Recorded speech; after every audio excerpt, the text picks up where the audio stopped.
Hello everybody. This video is intended for Social Work 111 at Sacramento State University.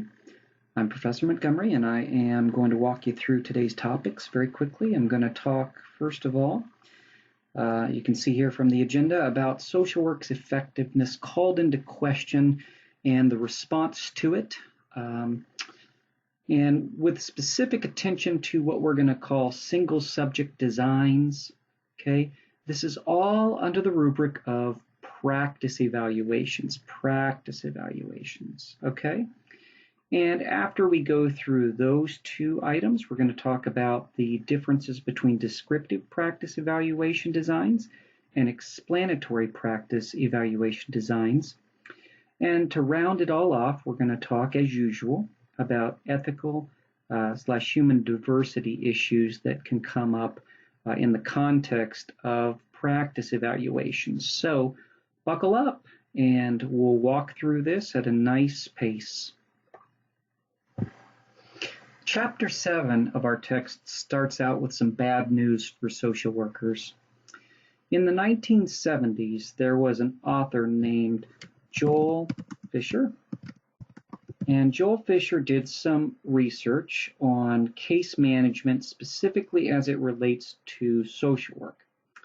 And the name of the article that he ultimately published his findings in was called, "Is Casework Effective?" Okay. And this was in 1973. The answer in short to the question, is casework effective with respect to social work, is no. In fact, this particular case study, which incorporated quite a bit of other findings from other studies, indicated that largely social work produced poor outcomes. Okay, so we were concerned. If you recall, back in 1935, Abraham Flexner indicated that social work wasn't even a profession because we lacked things like a code of ethics. In fact, we were kind of an offshoot of just charitable services that came largely from the church. So this whole question about how science can be integrated into the field of social work was still in everyone's minds in 1973.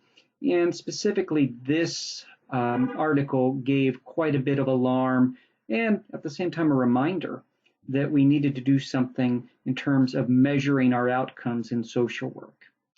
That's when we began to borrow from the field of psychology, and that's where we're going to go next.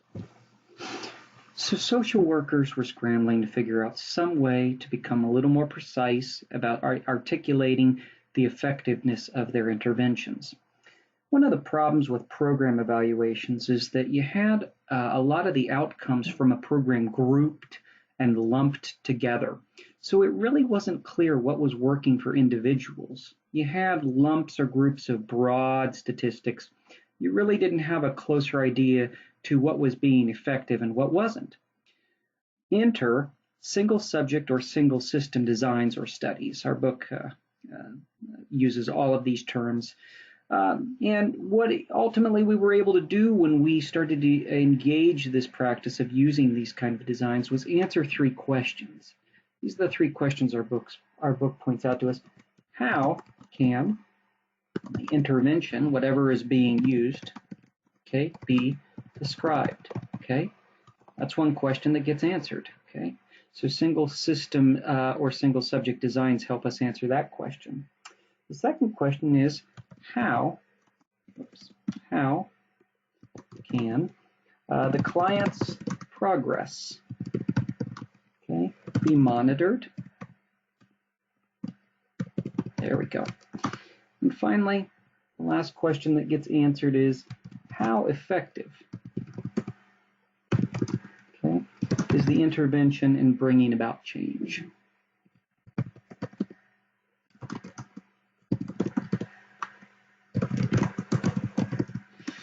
With single system designs, we're going to take a look at those in a few minutes, about what they look like specifically and how they operate. But the thing to keep in mind as a student is that this marked a change for social work, which largely grew from, again, charitable outcomes, more toward a move towards scientific methodology, figuring out what's effective, what's not, with a much more secular backdrop rather than religious. So again, this is more movement for our profession toward more of an egalitarian approach to treatment of social issues than simply just coming from charitable notions. So once we got underway with single subject or single system designs, we had a new way to begin to monitor what our interventions were, how progress could be captured, and know how effective a specific intervention could be. Okay. All right, so we're going to move on to the different kinds of practice evaluations. Okay, descriptive and explanatory, and we'll start with descriptive. When it comes to descriptive practice evaluation designs, there are two major areas of focus: monitoring interventions and monitoring client progress. You'll notice that both of these areas harken back to those three primary questions that are examined with the use of single subject designs and were covered in the last section. I'm going to start by looking at the areas here, beginning with monitoring interventions, moving on to monitoring client progress. And I'm going to stop on each one and spend a little bit of time talking about descriptions of each. So with monitoring interventions, our book talks about three specific types of methods. This is beginning on page 116 and goes to page 117. When it comes to monitoring interventions, the first approach that's discussed is called process recordings. Okay, process recordings were used heavily in the 70s and 80s, but not as much in the 90s and in the new millennium. Nonetheless, here's what they consist of. Process recordings are usually audio or videos and the notes that are taken about those videos once they're watched again. So if you can imagine a situation where a social worker is in a room with a client, and remember, clients for social workers could be individuals, they could be couples, they could be families or groups. And the session that they're spending with the client is being taped one way or another, either by a video or an audio type of device. And after all of the session has been concluded, it's watched over again and examined for the types of interactions, the qualities of interactions, what is transpiring between the social worker and the client. And as you can probably guess from hearing me just describe it in that way, these are largely considered qualitative types of methods because they're looking for descriptions, not explanations. Okay, those are process recordings. The next form of method that is used for monitoring interventions, our book calls practice logs. Now, what are these? These are something you probably are used to already. If you have experience in an internship, or surely when you get to one, you will have this experience. Practice logs tend to be writings that you're using for self-reflection and analysis of the ways you're interacting with clients as a practitioner. So practice logs are a lot more reflective and basically, again, very qualitative. You're recording your impressions, you're recording what you observed, you're recording what you saw in terms of behavior changes, if any, from the client. Those are what we're talking about when we mean practice logs, okay? The final one, which is something that's used a lot in trainings, a lot of times if you're doing any kind of a supervision with a supervisor or a field instructor, case examples. Case examples tend to be cases that were seen as either unusual, successful, or unsuccessful, and are used as learning tools a lot of the time for students or for practitioners, even in the field, to examine how they might respond to something. These are, again, used primarily for the means of helping and describing applications of intervention. So again, we're back to this notion that these are very qualitative. So these are the three types of methods for monitoring interventions that our book talks about under the descriptive practice evaluation designs. Okay, so the last thing to consider for this particular portion is how you monitor client progress. And I can tell you right now that monitoring client progress is something that you can do very easily by simply asking clients how they're doing. Now, people might have a reason not to tell you the truth, but a lot of times they'll be very honest with you whether or not something's working or not. Basically, this is gathering client information from client to determine whether an intervention should be continued, modified, or stopped altogether. We'll just say stopped. Okay. So when it comes to can we get some space there? There we go. I'll make this a little bit more visible for you. Okay. So when it comes to descriptive practice evaluation designs, when we're talking about monitoring client progress, what we're doing is we're gathering information from client, to determine whether an intervention should be continued, modified, or stopped. And again, this might also include, for modifying, changing the goal, changing objectives. What you're going to learn very quickly is that when you work with clients, it's really important as part of your assessment process to come up with goals and the objectives that support them. I'll say that one more time. Early on, it's important for you to learn that when working with clients as part of your assessment, you want to begin to formulate goals and objectives that support the goals. Objectives are usually things that are measurable. And goals are the bigger picture items. So somebody might want to say that they want to control anger. That's a goal. They want to do better at controlling anger. Well, the objectives might be things like learning deep breathing or practicing mindfulness techniques at least 3 to 5 times over the course of a week. Did you notice that in my example, you have a measurement that you can use for that? That's really what we're talking about here when we're talking about goals and objectives. And there will be more on that later. But for now, I just wanted you to have a grasp of what descriptive practice evaluations are and what they look like, how they sound, and give you a little bit of context for them. And now we'll discuss explanatory practice evaluation designs. This comes out of our book, and there are 3 distinct elements that are basically present throughout this section that I want to cover now. The first is whenever we're talking about explanatory practice evaluation designs, we're talking about designs that largely look more quantitative in nature than qualitative. Why? Because they're trying to explain more than describe. They're trying to seek cause and effect rather than just give descriptions. When we're talking about the parts of each of these designs, the first, for each one of the variations, the first element is called the baseline.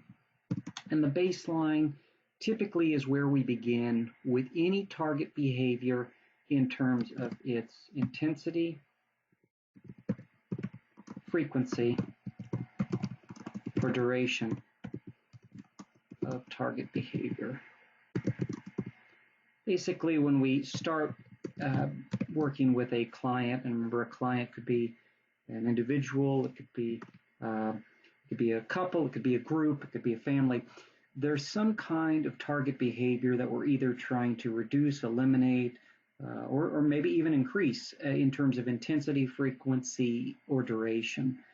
And when we begin with a baseline, what we're looking at is where we're starting from. We're beginning with the starting point. And a lot of times what that looks like is a sequence of weeks or sessions in which we're trying to get an idea of what the baseline is for this client. And so I'll give you an example right now. I'm going to go ahead and draw up here a picture of what a baseline looks like, illustrated. So I'm going to start with an axis. Actually, I'm going to start with 2 axes. And as you recall from maybe your statistics course or from other classes you've had, X and Y, when we begin with a baseline, what we're looking for is, again, one of these three three factors: intensity, frequency, or duration of a target behavior. I'm going to talk about anxiety. Let's pretend that we have on the left here a scale of intensity. And the highest on the scale is a 10. Okay, and the lowest on the scale is maybe a 1. Okay, and in the middle, you can expect a 5.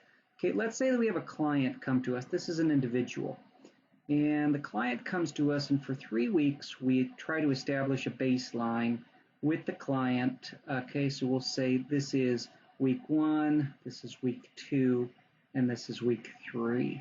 Okay, let's say that when the client comes to us, she's at a baseline on the first week of a intensity of anxiety of, let's just say, about an 8. So we'll say this is where the 8 is. Okay, 8. Okay. And in week 1, she reports that her anxiety is at an 8 on a scale of 1 to 10, where 10 is the highest or worst anxiety.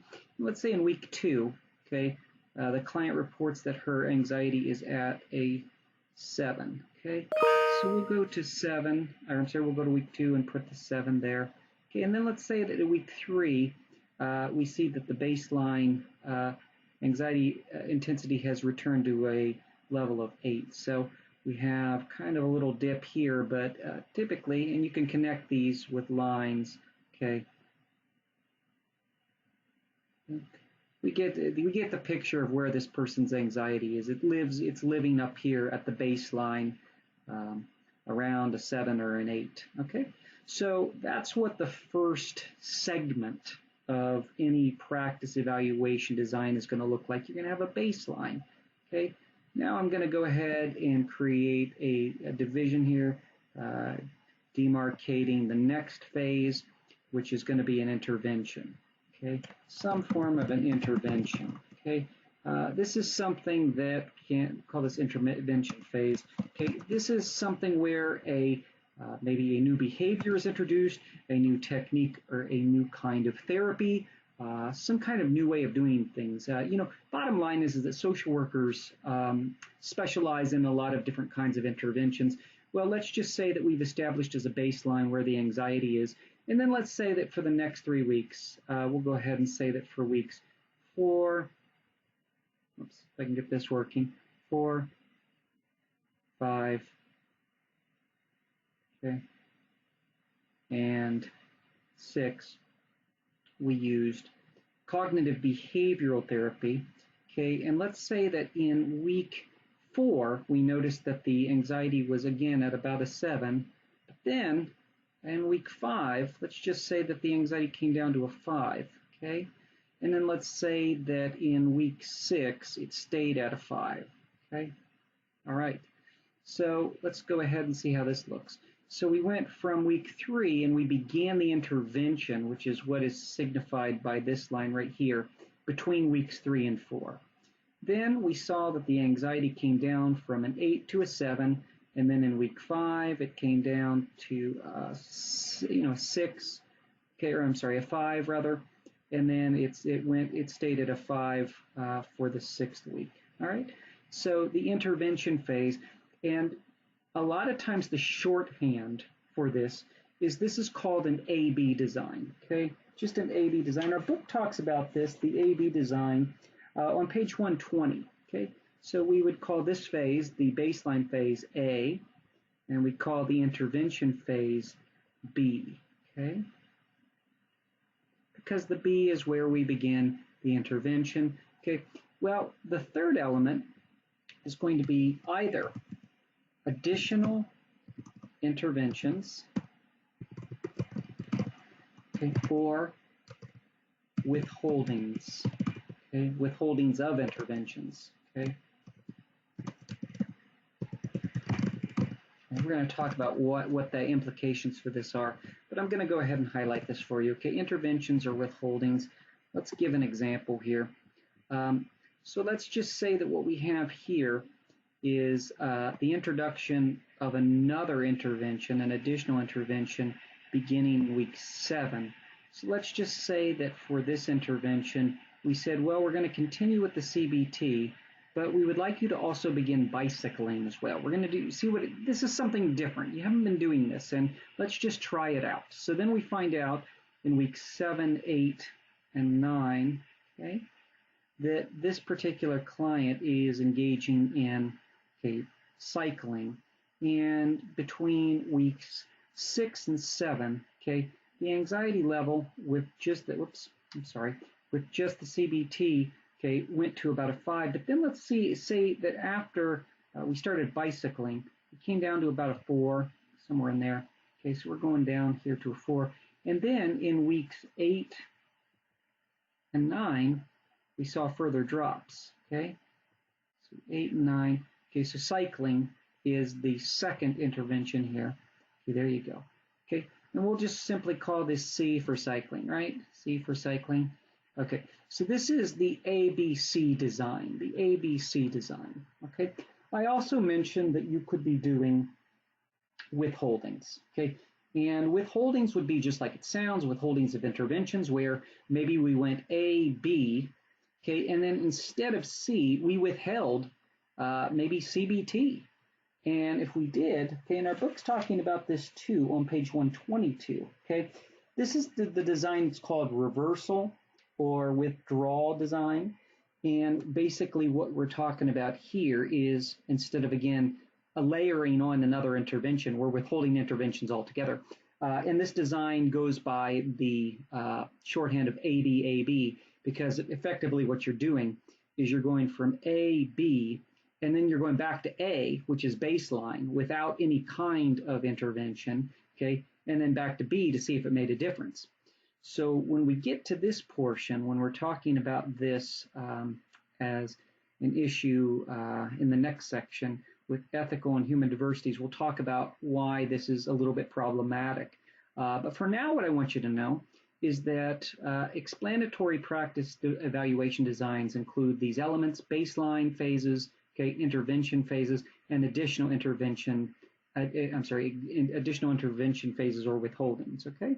And the shorthand for those are usually the letters ABC or possibly ABC, ABAB, but you could also say ABC. I guess there could be another intervention, D, okay?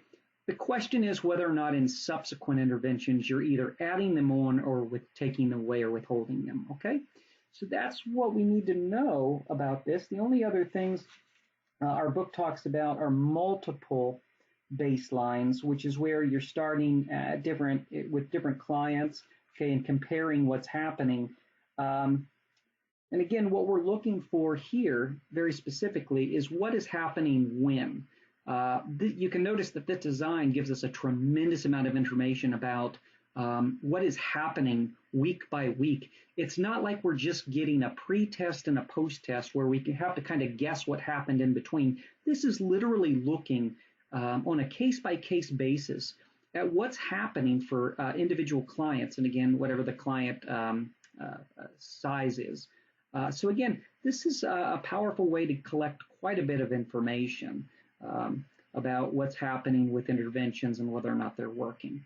So now we're going to move on to talk about ethical and human diversity issues. So when it comes to ethical issues, I started to allude to one in the previous section, and that is when practice evaluations are being used, and the format is the ABAB, or the withholding, or the withdrawal, or reversal as it's called. The question ultimately is it ethical? Effectively what you're doing is you are, let me go ahead and get this back. Ethical issue, is it ethical to remove a intervention that is working? It seems to be the issue here. There are folks who feel like for the purposes of scientific inquiry, if we stop an intervention that's working and then we start it up again and find out that it's effective once it has been reinstated, we know that it seems to be the thing that is causing the change, or we're making an assumption that it's causing positive outcomes for the client.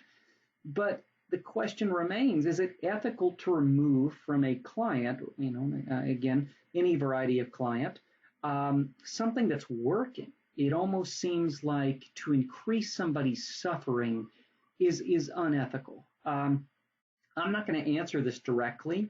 I'm just going to say that this is the dilemma that is faced by researchers in the field.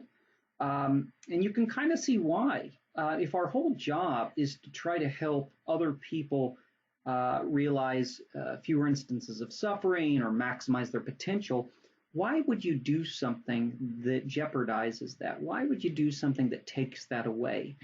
So that's one of the things that is being batted around in terms of an ethical issue. Okay, the next one is do these evaluations interfere